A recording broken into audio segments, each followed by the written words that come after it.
Hi friends, आज हम प्रबंधन का एक बहुत ही इंपॉर्टेंट टॉपिक का नाम है हमारे अभिवृत्ति, जिसे अंग्रेजी में एटीट्यूड कहते हैं। तो इसके बारे में काफी डिटेल से चर्चा करेंगे। आप हमारे साथ बने रहिए ताकि आपको इसके बारे में जानकारी हो सके। तो शुरू करते हैं आज का टॉपिक का नाम है अभिवृत्ति या एटीट्यूड। सबसे पहले हम इसका अर्थ और परिभाषा मतलब मीनिंग और डेफिनेशन के बारे में चर्चा करेंगे।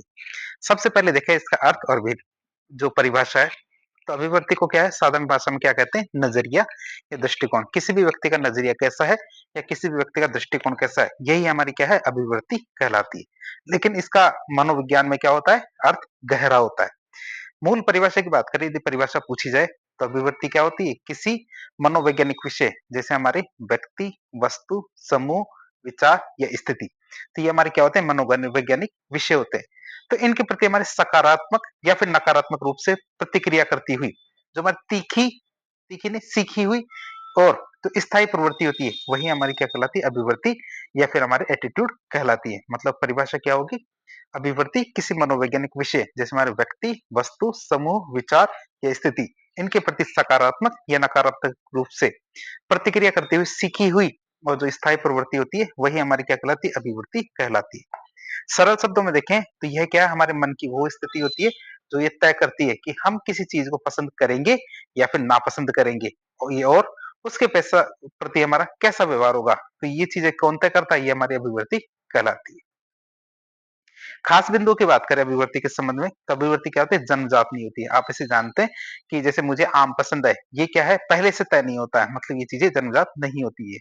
इसे समाज, परिवार और अनुभवों से अर्जित किया जाता है। कि जैसे मुझे चाय पसंद है, मुझे कॉफी पसंद नहीं है। तो बहुत सारी चीजें हैं जो हमें क्या, समाज, परिवार, अनुभवों से मिलती है। मतलब वहां से हम इन चीजों को अर्जित करते हैं। अब हम देखेंगे अभिवृत्ति के घटक मतलब कंपोनेंट्स ऑफ एटीट्यूड, जिसे हम क्या कहते हैं, CAB या ABC मॉडल भी कहते हैं। आप इसे याद रखेंगे अभिवृत्ति के घटकों के अंदर। तो मॉडल का नाम है CAB घटक या ABC घटक। तो अभिवृत्ति वही केवल सोच नहीं होती है। अभिवृत्ति का मतलब क्या है, जैसे कोई व्यक्ति कैसा सोचता है, इसका मतलब वह है उसकी अभिवृत्ति नहीं। इसका मतलब क्या हुआ कि अभिवृत्ति तीन तत्वों से मिलकर बनी होती है। तो मनोविज्ञान में क्या कहते हैं, ABC या CAB मॉडल भी कहते हैं इसे। तो आप इसे यदि परीक्षा में आपसे पूछा जाए अभिवृत्ति के घटक या कंपोनेंट्स ऑफ एटीट्यूड क्या है, तो CAB मॉडल या ABC मॉडल से आप इसे बताएंगे। जिसमें सबसे पहले आता सी। सी का मतलब होता है कॉग्निटिव। कॉग्निटिव का मतलब होता है संज्ञानात्मक। संज्ञानात्मक मतलब होता है कि ये हमारे विचारों और विश्वासों से संबंधित होता है कि हमारे क्या विचार है और हम किन चीजों में विश्वास रखते हैं। जैसे कि हमारे सिगरेट पीना स्वास्थ्य के लिए हानिकारक है। कोई व्यक्ति, सभी व्यक्ति को ये पता है सिगरेट पीना स्वास्थ्य के लिए हानिकारक है। तो व्यक्ति के एटीट्यूड पर निर्भर करता है कि उसको कितनी चीजों के बारे में पता है। दूसरा होता है भावनात्मक, जिसे कहते हैं अफेक्टिव। अफेक्टिव की बात करें तो ये हमारी भावनाओं और पसंद नापसंद से संबंधित होता है। जैसे मुझे सिगरेट के धुएं से नफरत है, तो ये पसंद है नापसंद वाली बात आ गई कि मुझे सिगरेट के धुएं से पसंद नहीं है, मुझे सिगरेट का धुआं, इसलिए मैं उससे दूर रहता हूँ। फिर तीसरा आता है बिहेवियरल मतलब व्यवहारात्मक। तो यह क्या, हमारी क्रिया और व्यवहार करने की प्रवृत्ति होती है। जैसे मैं सिगरेट नहीं पीता और पीने वालों से दूर रहता हूँ। तो तीन बातें आ गई। एक तो सिगरेट पीना स्वास्थ्य के लिए हानिकारक है, ये तो बात संज्ञानात्मक हो गई। दूसरी, मुझे सिगरेट के धुएं से नफरत है, ये हमारी भावनात्मक बात है, मतलब अफेक्टिव बात आ गई।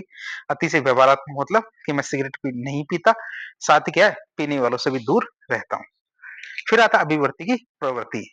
प्रकृति की बात करें, जो नेचर ऑफ एटीट्यूड की बात करें, अभिवृत्ति की प्रकृति की, तो अभिवृत्ति की दिशा मतलब डायरेक्शन और तीव्रता अलग अलग हो सकती है। अलग अलग चीजों में हमारी अभिवृत्ति की दिशा और तीव्रता अलग अलग हो सकती है।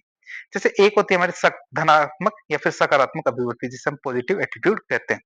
जब हम किसी व्यक्ति, वस्तु या फिर विचार के प्रति अनुकूल महसूस करते हैं, कुछ चीजें हमें बढ़िया लगती है, कुछ चीजें हमें अच्छी लगती है, तो उनके प्रति हम क्या करते हैं, अनुकूल महसूस करते हैं। जैसे कि हमारी ईमानदारी सर्वोत्तम नीति होती है या फिर अपने देश के प्रति, तो क्या होता है, सभी के मन में क्या होता है, इसके प्रति सकारात्मक अभिवृत्ति होती है। कोई भी ये नहीं कहता कि ईमानदारी बुरी चीज होती है, सब मानते हैं ईमानदारी बहुत अच्छी चीज होती है।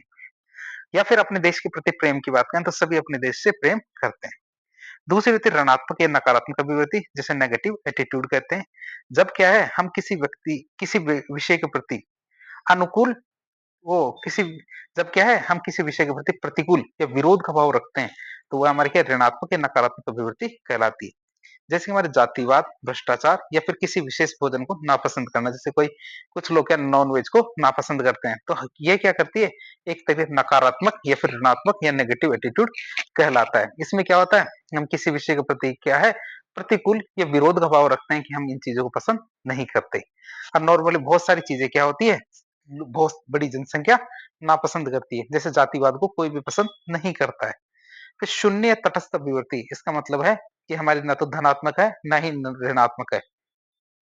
ऐसी अभिवृत्ति मतलब ज़ीरो या फिर न्यूट्रल एटीट्यूड की बात करें, तो जब किसी विषय के प्रति न तो सकारात्मक भाव हो, ना ही नकारात्मक भाव, तो ऐसी स्थिति कहलाती है तटस्थ या फिर शून्य अभिवृत्ति। तो व्यक्ति उस विषय के प्रति क्या उदासीन रहता है कि भैया मुझे तो मतलब ही नहीं है, तो ना तो इसके प्रति हमारा सकारात्मक है, ना ही नकारात्मक है। उदाहरण के लिए देखें तो किसी ऐसे देश की राजनीति के प्रति नजरिया होना जिसके बारे में आपको कोई जानकारी नहीं है। इसका मतलब ये है जैसे यूक्रेन देश है, यूक्रेन का प्रधानमंत्री कैसा है, यूक्रेन का प्रधानमंत्री देश में शासन कैसा चला रहा है, तो आपसे पूछा जाए तो आप क्या बताएंगे कि भैया मुझे न तो यूक्रेन का पता, न उस देश के प्रधानमंत्री का पता, न इस बात का पता कि वह शासन कैसा चल रहा है। क्यों? क्योंकि उसके प्रति मेरा शून्य या तटस्थ अभिवृत्ति है, क्योंकि मुझे उनके बारे में जानकारी भी नहीं है और मुझे जानकारी करने की इच्छा भी नहीं है। यदि वो अच्छा चला रहा हो तो भी मुझे कोई दिक्कत नहीं है, बुरा चला रहा हो तो भी मुझे कोई दिक्कत नहीं है। क्यों? क्योंकि उसके प्रति मेरी क्या है, शून्य या फिर तटस्थ अभिवृत्ति है। अब हम देखेंगे अभिवृत्ति के प्रकार, अभिवृत्ति कितने प्रकार की होती है। सबसे पहले आती है हमारी सामान्य अभिवृत्ति, जिसे जनरल एटीट्यूड कहते हैं। तो जनरल एटीट्यूड या सामान्य अभिवृत्ति किसे कहेंगे, तो ये किसी वर्ग, समूह या फिर कोई व्यापक घटना होती है उसके प्रति हमारी जो अभिवृत्ति होती है वो क्या होती है, सामान्य अभिवृत्ति। जैसे नॉर्मली कोई कहता है कि सारे जो राजनेता है, हमारे नेता है वो भ्रष्ट है। तो सभी कहते हैं कि हाँ नेता क्या होते हैं, नेता चोर होता है, नेता भ्रष्ट होता है, सभी ये मानते हैं। क्यों? क्योंकि एक सामान्य से अभिवृत्ति, कोई अनोखी बात नहीं है। कोई कहे कि जैसे बड़े बड़े अफसर जो बेईमान होते हैं या फिर नेता बेईमान होते हैं, तो सभी कहेंगे ठीक है कोई बात नहीं। क्यों? क्योंकि सामान्य से विवृत्ति है, सभी लोग ऐसा मानते हैं। या फिर कहे कि पाश्चात्य संस्कृति की, कि हम जैसे वेस्टर्न कल्चर को अपनाते हैं तो इससे हमारी संस्कृति पीछे जा रही है या फिर गिर रही है। तो नॉर्मल सी बात है। क्यों? क्योंकि लगभग सभी ये मान जाएंगे, 100 में से 80 से 90% लोग आसानी से इस चीज को मानने के लिए तैयार है कि भैया ऐसा चीज हो सकती है। फिर होती है विशिष्ट अभिवृत्ति। विशिष्ट अभिवृत्ति का मतलब होता है कि किसी विशेष व्यक्ति या फिर विशेष वस्तु या खास घटना के प्रति होती है। जैसे कि कोई कहता है कि जैसे सारे नेता चोर हैं, लेकिन मोदी जी ईमानदार है। क्यों? क्योंकि नेताओं में श्रेष्ठ माना लोगों ने किसको, मोदी जी को जैसे श्रेष्ठ माना। क्यों? क्योंकि उन्होंने क्या है, उसमें के अंदर विशेष अभिवृत्ति को देखा, किसी खास घटना को देखा। जैसे हमने सारी जगह देखी लेकिन ताजमहल सबसे ऊपर है। क्यों?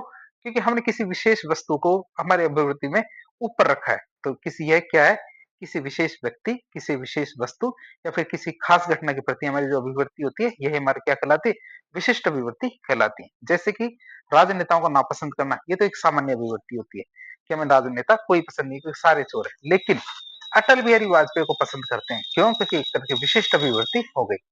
फिर आती है एक मानसिक अभिवृत्ति। मानसिक अभिवृत्ति जिसे मेंटल एटीट्यूड कहते हैं, उसकी बात करें तो ये क्या होता है, जीवन के विभिन्न पक्षों को देखने का तरीका होता है कि जीवन कैसे घट रहा है। मानसिक रूप से देखते हैं, देखिए तो कौन सी चीज कैसी होती है। जैसे कोई व्यक्ति आशावादी होते हैं या फिर कहीं तो निराशावादी हो सकते हैं। तो ये आशावादी भी हो सकते हैं और निराशावादी भी हो सकते हैं। जैसे कोई गिलास आधा भरा हुआ है, जैसे उदाहरण में भी दिया हुआ है कि गिलास आधा भरा हुआ है। यदि कोई कहता है कि आधा भरा हुआ है, इसका मतलब ये क्या है, सकारात्मक मानसिक अभिवृत्ति है। मतलब चीजों को सकारात्मक या पॉजिटिव वे में देखने की कोशिश करना। दूसरा कोई कहे कि गिलास आधा खाली है, इसका मतलब ये है कि वो चीजों को नकारात्मक रूप से देखने की कोशिश करता है। जीवन में जिन चीजों की कमी है उनको लेकर परेशान रहता है, वो नकारात्मक अभिवृत्ति में। और पॉजिटिव अभिवृत्ति, पॉजिटिव एटीट्यूड में वो लोग रहते हैं कि जीवन में जो भी कुछ मिला है उसका बेहतर तरीके से आनंद लेना। तो इस तरह हमने देखा कि 3 प्रकार की अभिवृत्ति हमने देख ली। अब हम देखेंगे यदि परीक्षा में आपसे पूछा जाए कि अभिवृत्ति की विशेषताएं मतलब कैरेक्टरिस्टिक ऑफ एटीट्यूड क्या होगा। सबसे पहली चीज है लर्न प्रोसेस, मतलब सीखी हुई प्रक्रिया होती है। अभिव्यक्ति कभी भी जन्मजात नहीं होती, ये जन्म से कभी भी नहीं मिलती। ये हमें क्या कि परिवार, स्कूल, मीडिया और दोस्तों से सीखने को मिलती है। अभिव्यक्ति कैसी होगी, ये चीजें हमें क्या परिवार, स्कूल, मीडिया और दोस्तों से सीखने को मिलती है। फिर स्थायित्व या स्टेबिलिटी की बात करें, ये यद्यपि यह बदल सकती है। तो अभिव्यक्ति या फिर एटीट्यूड क्या होता है, ये बदल सकता है। लेकिन ये मूड की तरह क्षणिक नहीं है कि जैसे हमारा किसी चीज को देखे, जैसे ट्रैफिक लाइट कई बार लाल हो जाती है और हमारा मूड खराब हो जाता है। ये अभिव्यक्ति ऐसा नहीं है कि जैसे अचानक किसी भी पल आपकी अभिवृत्ति बदल जाए, ऐसा नहीं होता। अभिवृत्ति बदल सकती है, लेकिन उसमें थोड़ा टाइम लगता है। एक बार यदि व्यक्ति की कोई अभिवृत्ति बन जाती है, तो वो लंबे समय तक बनी रहती है। ऐसा नहीं है कि वो अचानक ही बन जाए और अचानक ही छूट जाए। फिर दिशा और तीव्रता की बात करें अभिवृत्ति के मामले में, ये विशेषताएं देख रहे हैं, तो हर अभिवृत्ति की एक दिशा मतलब या तो पक्ष में होगी या विपक्ष में होगी, और तीव्रता या तो कम होगी या ज्यादा होगी। ये एक इसकी एक दिशा तय करती है। फिर प्रेरणादायक या मोटिवेशनल की बात करें, तो अभिवृत्ति क्या करती है, हमें कार्य करने के लिए प्रेरित करती है। अभिवृत्ति होगी तभी हम किसी भी कार्य को बेहतर तरीके से कर पाते हैं। जैसे कि पढ़ाई के प्रति सकारात्मक अभिवृत्ति क्या करती है, छात्र को मेहनत करने के लिए प्रेरित करती है। कई बार तो क्या है कि यदि आप उसको मोटिवेट नहीं कर पाए, तो बच्चा कितना ही कोशिश कर ले, वो पढ़ने के अंदर एकाग्र नहीं हो पाता।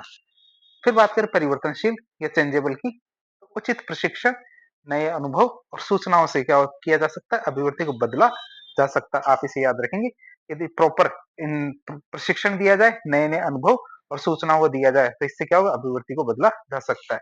इससे हमें क्या पता चलता है कि अभिवृत्ति परिवर्तनशील है। बात करें वस्तुपरक मतलब सब्जेक्ट ऑब्जेक्टिव रिलेशनशिप की, मतलब कि अभिवृत्ति हवा में नहीं होती, यह हमेशा किसी न किसी विषय से जुड़ी होती है। जैसे मेरी अभिवृत्ति या एटीट्यूड किसी के प्रति है, तो उसके लिए किसी तो होना ही चाहिए ना। तो वही है कि ये इसके लिए ऑब्जेक्ट या विषय तो होना चाहिए। जैसे मुझे गुलाब जामुन पसंद है, मुझे रसगुल्ले पसंद नहीं है, तो इसके लिए विषय क्या है, गुलाब जामुन, और दूसरा विषय क्या है, हमारे रसगुल्ले, मुझे रसगुल्ले पसंद नहीं है। तो दोनों विषय होने जरूरी है। ऐसा नहीं है कि मुझे पसंद है तो मुझे बताना पड़ेगा कि मुझे पसंद क्या है, तो इसके लिए विषय होना जरूरी है। अब कई बार परीक्षा में आ जाता है, दो शब्द होते हैं, एक तो अभिवृत्ति होता है, एक अभिक्षमता, जिसको एक होता है एटीट्यूड कहते हैं, एक कहते हैं एप्टीट्यूड। बात करें दोनों में क्या अंतर है, कई बार दोनों को साथ साथ पूछा जाता है, तो आप क्या बताएंगे उसकी बात करें। तो एक तरफ हम अभिवृत्ति मतलब एटीट्यूड रखेंगे, दूसरी तरफ एप्टीट्यूड या अभिक्षमता रखेंगे। तो सबसे पहले दोनों के अर्थ की बात करें। अभिवृत्ति क्या होती है, तो यह किसी व्यक्ति, वस्तु या विचार के प्रति जो हमारा मानसिक झुकाव जो है, या फिर जो हमारा नजरिया होता है, ये हमारा अभिवृत्ति कहलाती है। और अभिक्षमता की बात करें, तो किसी कौशल को सीखने या भविष्य में अच्छा प्रदर्शन करने की जो जन्मजात क्षमता होती है, पोटेंशियल होता है, ये हमारा अभिक्षमता या एप्टीट्यूड कहलाता है। मतलब कि किसी कौशल को सीखने या भविष्य में अच्छा प्रदर्शन करने की जो हमारी क्षमता होती है, जो जन्मजात होती है, वो हमारी क्या कहलाती है, अभिक्षमता या एप्टीट्यूड कहलाती है। प्रकृति की बात करें, तो अभिवृत्ति की बात करें, तो ये मुख्य रूप से क्या है, अर्जित होती है। मतलब बाहर से, दोस्तों से, परिवार से, समाज से इनको हम सीखते हैं, और ये वातावरण और अनुभव से बनती है। अभिक्षमता एप्टीट्यूड की बात करें, तो मुख्य रूप से कैसी होती है, जन्मजात होती है। हालांकि प्रशिक्षण से इसको बेहतर किया जा सकता है, या प्रशिक्षण से तो इसको बेहतर कर सकते हैं। संबंध की बात करें, तो इसका संबंध कैसा होता है, चरित्र मतलब कैरेक्टर और व्यवहार से है, कि मतलब व्यक्ति का चरित्र कैसा है और व्यक्ति का व्यवहार कैसा है। जबकि हमारे एप्टीट्यूड की बात करें, तो इसका संबंध योग्यता और प्रतिभा से होता है, मतलब कॉम्पिटेंस और टैलेंट से होता है। फिर घटकों की बात करें, कि इसमें क्या है, विश्वास, भावना और व्यवहार, जो हमने एबीसी या सीएबी मॉडल देखा था, वो इसके घटक थे। जबकि हमारे एप्टीट्यूड की बात करें, तो मानसिक और शारीरिक क्षमता होती है। जैसे हमारी गणितीय क्षमता, संगीत क्षमता, तो ये हमारे एप्टीट्यूड के अंदर गिनती आती है।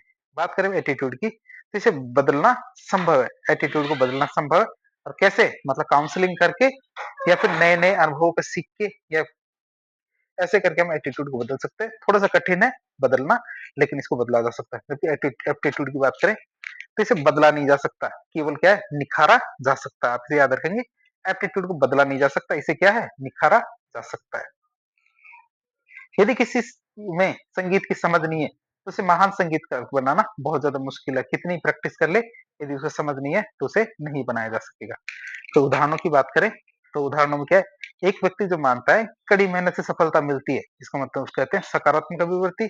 और दूसरा अभी क्षमता या एप्टीट्यूड की बात करें, तो एक व्यक्ति जो बिना अधिक प्रयास के गणित के कठिन सवाल हल कर लेता है, इसे गणितीय अभिक्षमता कहते हैं। कई व्यक्ति होते हैं जो बहुत ज्यादा मेहनत नहीं करते हैं, लेकिन बड़ी बड़ी सफलताएं प्राप्त कर लेते हैं। क्यों, क्योंकि वह उस क्षेत्र में क्या एप्टीट्यूड होता है उसके अंदर। जैसे गणित के सवाल को हल करना कई लोगों के लिए बहुत टेढ़ी खीर है, लेकिन कई लोग खड़े खड़े ऐसे चीजों को हल कर लेते हैं, तो एप्टीट्यूड के अंदर गिनती आता है।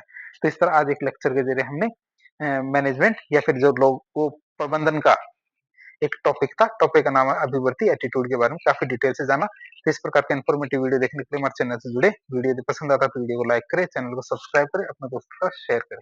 धन्यवाद।